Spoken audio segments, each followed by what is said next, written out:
Remakes, reboots, reimaginings are some of the words that typically causes a moviegoer to cringe and question their very existence. But not every remake, reboot, or reimagining are bad. Just look at the movies like The Thing, Crazies, or Dawn of the Dead. Sometimes the previous films can benefit from the enhanced effects or the modernizing of a film so that it is still relevant. Let's face it, we're only a few more years away from kids watching The Ring and being more perplexed over this thing called a VHS tape than Samara crawling out of the TV. Welcome back to another episode of the Popcorn Confessional, and this is Dave from nERD, and I'm accompanied by my wife, Jenn, also from nERD. And on this episode of 31 Days of Halloween, we are discussing a very good remake, and that is The Hills Have Eyes. So, fire up your Jiffy Pop and meet us in the booth.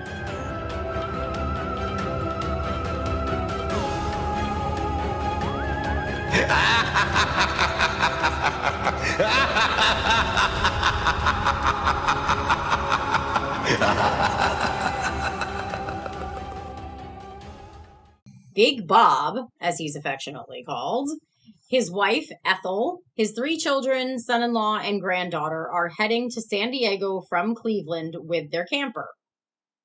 A gas station attendant sends them down a shortcut where a set of spike strips strands them in the desert near a supposed abandoned mining town used for nuclear testing. Only the town is home to some of the townsfolk that hid in the mines, and they seek revenge against anyone who crosses their path. What I learned about this film? Mutants and spike strips. Yeah. They go hand in hand. They do. They go hand in hand. And also, like, they always live in, like, some kind of, like, a creepy little valley or something like that, or somewhere that's, like, very, like, hidden from, like, the real world. Now, this remake was 2 minutes shy of being NC-17, so they had to cut those 2 minutes out to get it in the theaters. And I find that completely crazy because I can't even fathom what those 2 minutes entailed, because what was kept in the film was disturbing beyond belief. I actually got into an argument with somebody at Blockbuster once because this woman who had, kids maybe 6 and 5 that watch horror movies, and she was like, "Hey, can my kids watch this?" Like, no, your kids cannot watch Hills Have Eyes.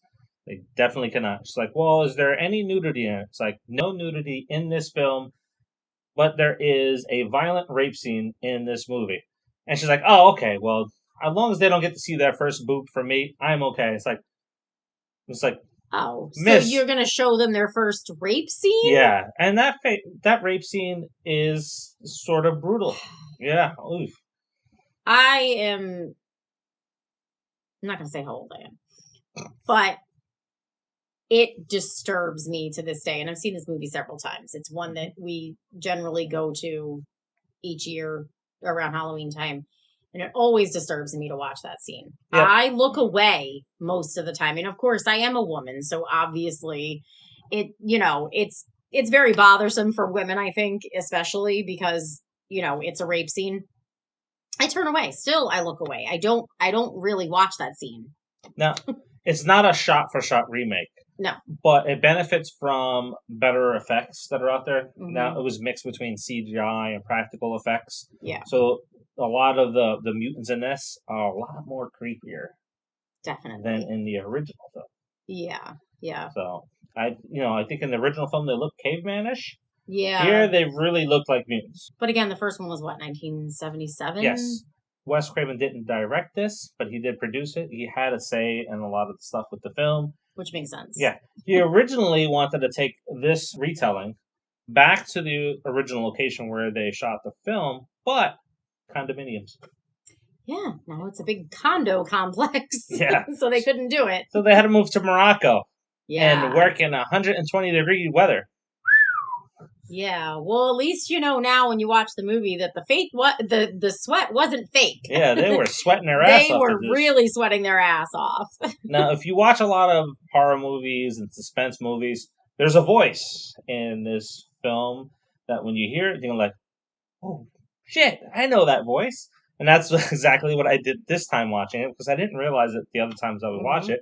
But Big Bob is played by the guy that played Rusty Nail, and that is Ted Levine. You know, Black Sheep, you really ought to get that fixed. Get what fixed? Your tail light.